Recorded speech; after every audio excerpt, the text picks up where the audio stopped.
Let's talk about the traumas that the youngest sibling goes through. I see too many things on this app talking about the oldest, the eldest sibling. What about the youngest sibling that goes through a lot of stuff? Let's talk about it, okay? And if you're not the youngest, this ain't for you.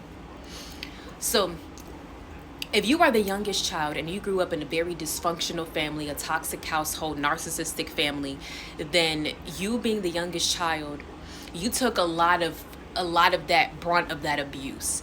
It's like everybody just kind of, especially if you were the scapegoat, everybody just dumped all of their pain and their traumas and their hatred that they had towards the world. They just projected that onto you because you were the youngest. At times you were too young to defend yourself. You were too young to stand up. You were too young to take control. And these people, I was talking about your family. Yes, these people took advantage of that.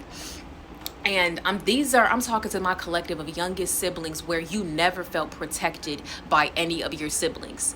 You see other people protecting their younger siblings and the baby, and like, that's my baby brother, that's my baby sister, that's my baby.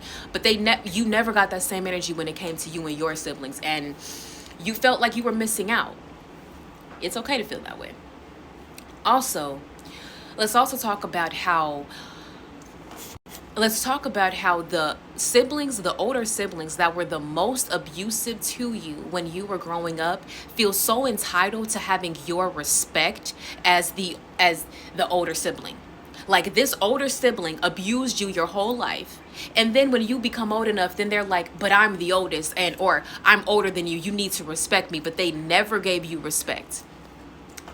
And it's like the audacity that they have when they want to be given all of this special treatment when all they did was cause you pain and trauma. Because what they want you to be like, oh, big sister, big brother, forgive me for every single time I was hurtful and mean. Everything you did to me, I deserved. And you're just the most wonderful person despite all of the trauma that I lived with. And you were just the most perfect person in the whole wide world. And I forgive you for everything. No, baby, this ain't a fairy tale. Ain't nobody finna do that.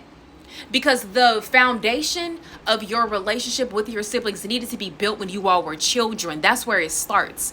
And if your memories of your siblings when you were younger was nothing but chaos and drama, and all they did was traumatize you and abuse you and bully you, then that foundation wasn't built. That relationship could not have been built. So if that's how your siblings treated you, then there's a reason as to why you all are estranged, because you didn't have the time to build that relationship, because they pushed you away so much with all of the abuse that you suffered from. And now as an adult, when you've awakened to what you've been through, you're like, I don't want these people in my life. I want to have nothing to do with these people.